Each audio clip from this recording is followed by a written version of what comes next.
Sir, सबसे पहले तो मैं आप सबको अपनी तरफ से नमस्ते प्रणाम करता हूँ। और आपने मुझे यहाँ आपके इस पे शो पे बोलने का मौका दिया। और अब मैं आपकी बात पे आता हूँ। मैं जैसे आपने अभी बोला ना कि भाई सभी खिलाड़ी, ऐसा क्या हुआ कि एक साथ इस मंच पे आए, लड़कियां और लड़के सब मिलके पहलवान। तो मैं तो सर, शायद आपको ध्यान होगा, अभी कुछ महीने पहले ही की बात है, मई में 2022 में जो कॉमनवेल्थ गेम्स की जो ट्रायल्स हुई, उसमें जो एक थप्पड़ कांड के नाम से कुछ एक वाक्य वो बहुत फेमस हुआ था। बिल्कुल। वो एक घटना बहुत फेमस हुई थी, तो उस वो मेरे साथ ही घटी थी वो घटना। मैं तो खुद बहुत बड़ा नुकसान इस फेडरेशन और इसमें जो कोचेस ड्यूटी करते हैं उनकी वजह से झेल चुका हूँ, और अभी भी झेल रहा हूँ। मैं पिछले ये लगा लो 8-9 महीने से लगातार फेडरेशन के चक्कर काटने पे मजबूर हो रहा हूँ।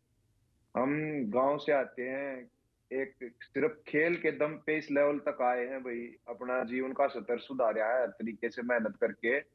और फिर उस पूरी जीवन की मेहनत को एक ऐसा मोड़ दे दिया जाए लास्ट में, जब कैरियर के एंड में, कि भाई कॉमनवेल्थ गेम्स कितने बड़े गेम्स होते हैं वो छीन लिए जाए जबरदस्ती। अ, उसी चीज का ये एक एक घटना होते होते मैंने तो उस समय पे ही, जब मैं मतलब आप ये लोगों पर मेरा जो, हमेशा ये महासंघ तलवार लटकाए रखता है। बिल्कुल सर। अब आप ये देखो, उस टाइम पे जो घटना हुई, जो इंसिडेंट हुआ कॉमनवेल्थ गेम्स की ट्रायल्स में, तो मुझे तो लाइफ टाइम बैन कर दिया गया। और जिस रेफरी ने मुझे पहले हाथ उठाया, मुझे उसने मारा, उसके बाद मैंने उसको मारा, उस वो आज भी, तब से लेके आज तक उसने कम से कम 3-4 जगह तो बाहर दूसरे देश में जाके रेफरशिप की है। और अपने यहाँ होने वाले हर कंपटीशन में वो इन्वॉल्व रहते हैं। तो जब एक किसी चीज की सीमा से पार हो जाए ना, हद हो जाए, तभी जाके ने कुछ आवाज उठाई जाती है। तो ये नहीं, बिल्कुल 12 सिर से साल पानी। से ब्रजभूषण शरण सिंह महासंघ के, हम्म, कुश्ती महासंघ के अध्यक्ष बने हुए हैं, ये भी कमाल की बात है। ऐसा कौन से सुरखाब ये के पर लगे हुए हैं इस महासंघ में? और 12 साल तक आप और अध्यक्ष रहना चाहते हैं? ये तो कमाल की बात है ही सर। दूसरी कमाल की बात आप ये भी देखो ना कि ये जिस स्टेट ने, हरियाणा ने खासकर, पूरे देश को ओलंपिक में मान सम्मान बढ़ाया है, हर बार मेडल लाके दिए हैं, उसमें साक्षी हो गई, बजरंग हो गया, सुशील पहलवान हो गया, अविनेश हो गई, वो वर्ल्ड में मेडल लेके आते हैं लड़के। तो हरियाणा, अब उस हरियाणा की कुश्ती को ही खत्म करने का काम किया जा रहा है, तो ये कहाँ तक उचित, आप इस बात को भी समझो।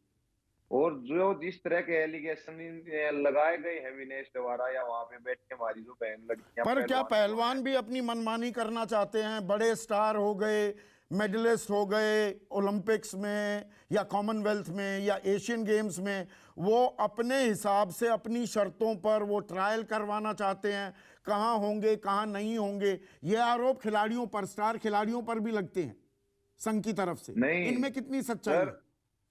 सर आप एक बात तो देखो ना, खिलाड़ी की चलती ही कब है फेडरेशन के आगे? आज तक चली है कि भाई खिलाड़ियों के मुताबिक उनकी ट्रायल हो जाए? अब मैं आपको एक छोटी सी चीज बताता हूँ कि जो ट्रायल्स वगैरह का ये बता रहे हैं कि भाई खिलाड़ी अपनी मर्जी से करवाना चाहते हैं, खिलाड़ियों की मर्जी कैसे चलेगी भाई? खिलाड़ियों को इतनी कोई पावर है ही नहीं खिलाड़ियों के। तो जो इनको स्पॉन्सरशिप की जो चीजें मिलती हैं, पैसे मिलते हैं, जो स्पॉन्सरशिप, जो प्राइवेट कंपनियां जो हमारे पहलवानों को स्पॉन्सर करती थी, उन्हीं पे ब्रेक लगा दिया फेडरेशन ने।